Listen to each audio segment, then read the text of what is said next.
Nel, ano ang inaasahan sa pulong ng dalawang lider ng bansa?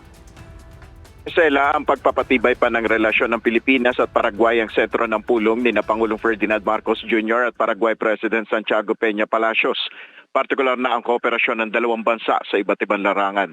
Kanina binigyan ng arrival honors ang Paraguay President sa Palace Grounds. Personal na winelcome ni Pangulong Marcos si President Palacios sa Malacanang. Pagkatapos ng signing ng guest book, agad nagsagawa ng bilateral meeting ang dalawang lider. Kasama sa pulong sina Department of Trade and Industry Secretary Cristina Roque, Foreign Affairs Secretary Teresa Lazaro, Energy Secretary Sharon Garin at Philippine Ambassador to Buenos Aires Grace Cruz Fabella.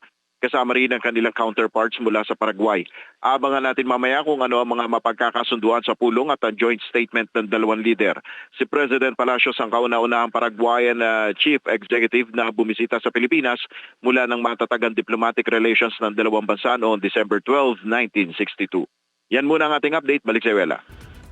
Maraming salamat, Nel Maribohok.